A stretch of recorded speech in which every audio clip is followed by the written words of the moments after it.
Hello, everyone. I am Mary Mooney Burns, and I am the founder and executive director of OnBoard KC. Today's growth exchange is about how to join or build a high-impact nonprofit board. I am grateful to support KC for inviting me to present today, and I'm grateful to all of you for joining. It appears we have two distinct groups who have joined us today. It looks like we have folks that might be interested in joining a board and are curious about how you go about that. And it looks like to be that we have a group of people who represent nonprofits that are likely seeking information about best practices around recruitment and engagement and retention of board members. So hopefully this presentation will touch on many of your questions, and certainly we can continue the conversation when the webinar is over to get some of your unanswered questions answered.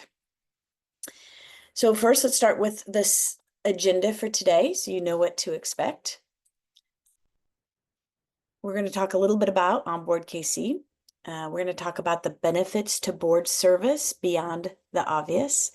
I have a checklist that I use when I'm working with nonprofit boards that helps them understand if they are ready for new members. And it's something that, while if they're not in full compliance with the checklist, we can help them get there. And then for those of you looking to serve on a board, I have some questions that I would recommend that you ask before saying yes. We're going to talk a little bit about some warning signs as you go through this process. And then if you're interested at the end, we'll talk about how you can engage with me and benefit from the services of OnBoard KC.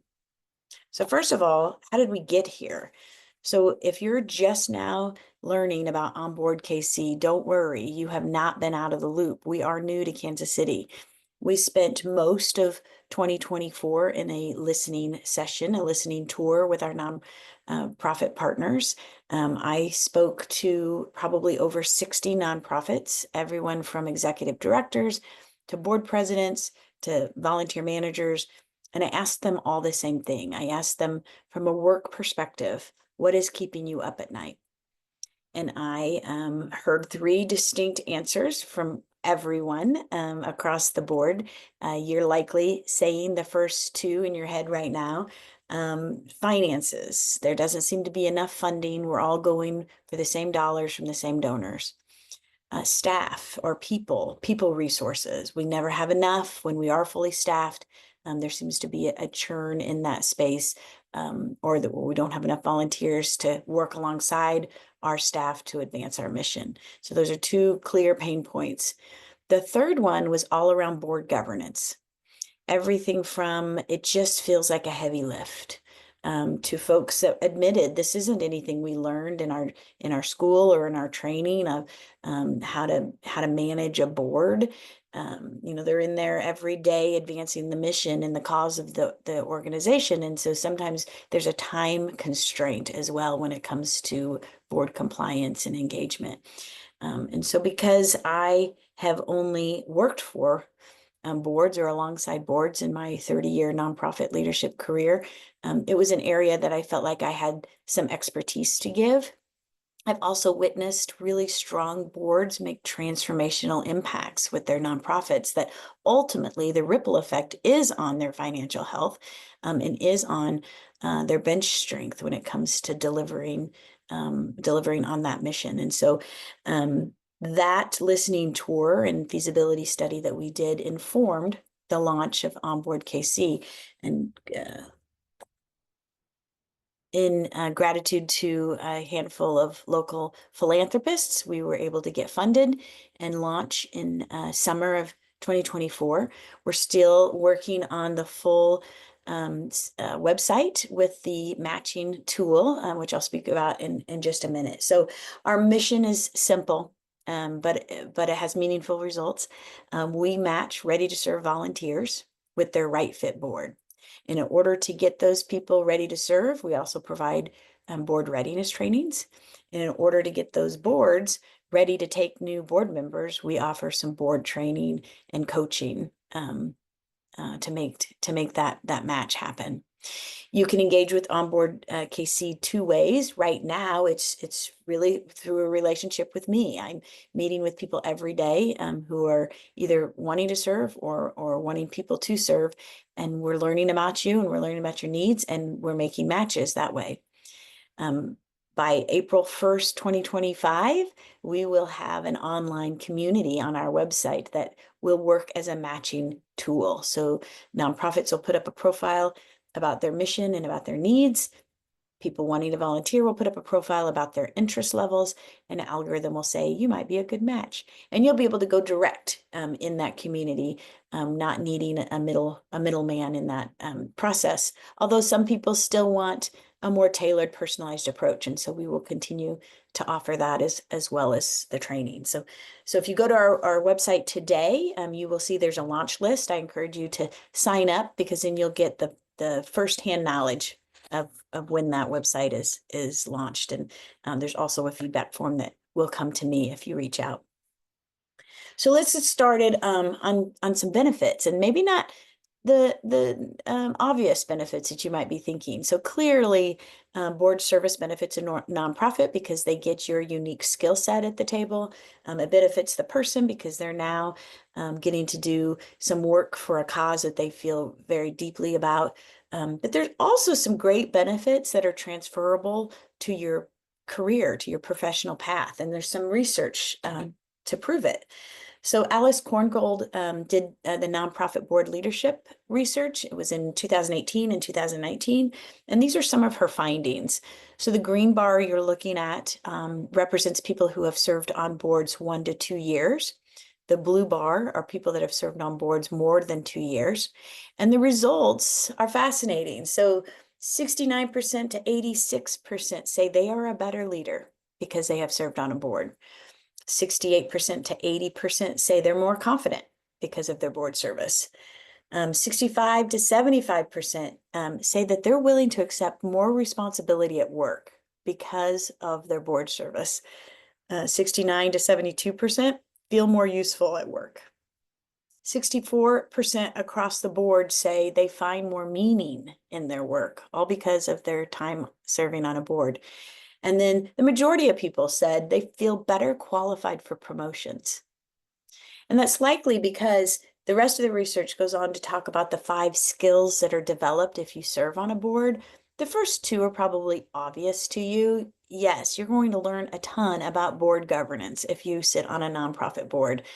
Your network is also going to grow. You're going to meet people that you would not have met otherwise had you not served on that board. But additionally, your communication skills are going to improve because you're going to be sitting alongside and working alongside folks that have different skill sets than you, that have different career paths than you, that have had a different life experience than you. And you will learn how to communicate better because of that.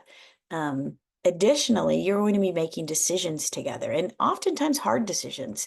And so that decision making skill is going to be sharpened for sure. And then strategic planning. Every good nonprofit has a strategic plan that they're using to engage their board with to advance their mission. And so that process of either evaluating how you're doing, maybe starting a brand new strategic plan, or renewing a strategic plan, are all skills that you'll be able to take back to your workplace and further advance your own career.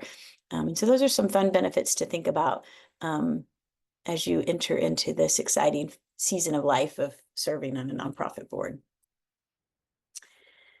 We're going to go into the checklist that I use when I'm working with a nonprofit. And for those of you on the call that are with a nonprofit, if you can't say yes to all of these, that's okay. But we would like you to be in compliance. And so there are some tools and some templates and some tips that I might be able to provide for you to assist in that. So first, we ask that you review your board composition. There's a tool called a board matrix tool. I can provide that. Google it. You could probably find it online as well. The most important part is that you use it, and it will not just identify what skill sets you need around the table today, but also in the future, because your board members will reach term limits, and as they roll off in the future years, do you have a pipeline of volunteers with those similar skill sets that can replace them? Doing that process will also have you ask the question, does your board represent the community that you serve? What skills are missing, and what skills are already plentiful on your board? So it's a very important practice to go through. Do you clarify expectations to your board members? So that might be in the form of a board job description. And in that job description, we would strongly recommend, both in written form and in verbal form, that you talk about those expectations. I like to frame them in the 5 T's. So the first 3 T's are very familiar to everybody, and they're still relevant today, and that's time, talent, and treasure. There's also 2 new T's, that's ties and testimony. So are your board members opening up their ties, their network to you? And are they giving testimony? Can they tell your story? And are they telling that to their circle of influence? And so very mindful of those 5 T's. What is your interview process like to onboard someone? So OnBoard KC, we promise a match in that we promise an introduction, but I never promise that I can get somebody on a specific board, because I expect that the nonprofit will have their own process to do that. And certainly that's meeting with the executive director, but I would suggest also meeting with a board member. It's an important piece of the puzzle, and it gives the new person a chance to ask that board member about their experience. Preparing for onboarding. What is that onboarding? I like to say, first you recruit, and then you engage, and then you get to retain. So what does that look like? I love the best practice that I'm seeing more often, that you or ask a veteran successful board member to mentor the new board member. It's a great way to accomplish that. What's your communication cadence like? Are you using a board platform? There's a lot of them out there that are available to you. Maybe it's something as simple as using a shared drive. But what is that? How often will they hear from you? Are they only hearing from you right before a board meeting, or are there opportunities for communication along the way? Compliance, not a fun one, but a very, very necessary one. Do you have conflict of interest policies signed by your board members? Are your minutes organized and shared? Are your bylaws up to date? And if they're not, do they need a revision, and are you in compliance with them? Do you have insurance for your volunteers? Those are called director and officer insurance, very important. What about your 990 filing? Are you in compliance with the IRS? All of these are super important. And if this is an area of concern for you, reach out. So we need to make sure that that's an area of strength. Continuing on with the checklist, what about your culture? Is this a situation where everybody on the board is heard and has a chance to speak, or is there just a few people, a few voices that are either talking or that are either being listened to? Is everyone contributing in some way? Can everyone tell your story? What's your ongoing engagement plan for your board members? So if they've said yes to you, not only are they volunteers, they're likely donors. And so how are you keeping them engaged in your mission? Particularly, they may know your story and know your mission, but have they experienced it? Have they worked in that classroom, in that food kitchen? Have they seen the work firsthand, and can they give testimony to that? Evaluate. Does the board evaluate itself? There are lots of tools. Again, that's something we can help with or point you in the right direction for. That mechanism for feedback's super important because that's how the board will grow and change and inform itself. And then development. And when I say development, I mean professional development. Does the board have the opportunity to not only take that feedback from the evaluation, but to learn how to be a better, more effective board? And that could be through some individual board readiness training. It could be a full board program. There's some great trainers out there. I would recommend our partner, the BDI program that Support KC does some great work with boards. There's others that we can recommend, but that's an important element. So for those of you listening who want to join a board, hopefully that was helpful to you as well. I do have some questions. It is a big commitment. It shouldn't be taken lightly, and it's worth doing your research. Certainly, these are some questions that I would suggest you ask before saying yes. Ask about their strategic plan, and is it active or is it just sitting on a shelf? Is it used to inform the board's work? Who's on the board? That's okay to ask. Who's on the board, and what roles do they fill? Will lead you to that conversation of why they might be interested in you and the board and what they're expecting from you. Certainly ask about the time commitment. That's very important. Ask if it's always in person, if it's always virtual, if there's a hybrid. Typically, when you serve on a board, you're asked to serve on a committee as well. And so you might have, for example, a quarterly board meetings, and then in between those time is your committee work. And so on average, what can you expect? And is there busier times than others? And make sure you ask how can you expect to be communicated and informed? Do they have a job description that you can read and review about the process, about the role? And then what is their process to onboard you? What can you expect there? Very, very important. This is for everybody listening. The conversation about fundraising needs to be had before anybody says yes or anybody's voted on. I see this step missed all too often, and it's a cause for frustration for a lot of people. So in this space, oftentimes it's called give or get. And some of our nonprofits have a minimum contribution, and that's okay. They should just state it beforehand to make sure that that is something that the board member can say yes to. And that might be where you're writing a check personally, or you're being sponsored from a foundation or from your corporation. And that would be the get side of it. More and more I'm seeing nonprofits as they try to diversify their board and in every way, age, lived experience, skill sets, that they ask for a meaningful personal gift. And so whatever that might be to you, but whatever it is, that conversation needs to be had ahead of time. What insurance policies are in place? It's okay to ask about that. They should have it. It's called director and officer insurance. I mentioned it before, but that protects the volunteer board member from any case of being liable. So let's talk a little bit about some yellow flags, kind of what to look for, some things that maybe I've experienced as I've worked in this space. From a board perspective, I see the well-oiled machine quite a bit, which sounds like a great thing, but oftentimes a well-oiled machine is resistant to change. New voices may be met with some resistance, and so being aware of that, that type of culture is important. The overcapacity leadership. These are the executive directors and the leadership team that's just stretched so thin that they may be looking for the board to fill in gaps.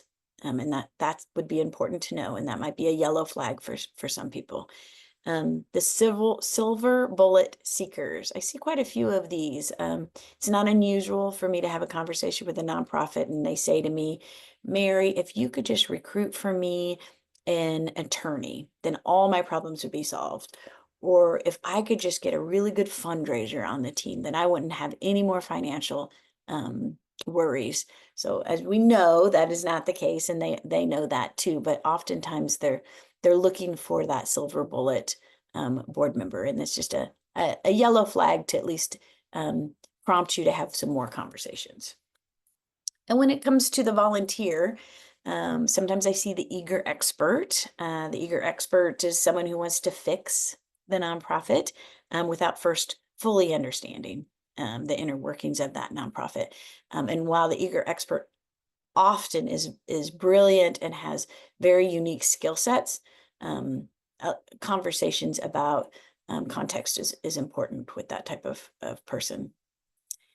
The resume builder, to be honest, I don't see a ton of these folks saying yes to board service, but I know it to be a reality, so it's something to look out for. So that's the person that really just wants to join a board to add it to their resume or their LinkedIn profile, and maybe isn't ready for the actual commitment of time and talent and treasure and ties and testimony. And then the almost but not yet. This is the passionate individual that isn't quite ready for board service either because of time commitment or readiness. And so that might be that that person needs to go through a board readiness training, or it could be that that person would be better served volunteering for a committee with you so that they can get to know you better, you can get to know them better, and they move up to the board at some time in the future. So this is the shameless plug portion of the webinar where I'm sharing with you some endorsements and tried to share some on earlier slides as well. So I specifically want to point out Tom McDonald. Tom is a business leader, civic leader, philanthropist here in Kansas City who has been an extraordinary mentor to OnBoard KC and our launch and has invested in us and very grateful. I am very grateful for his leadership.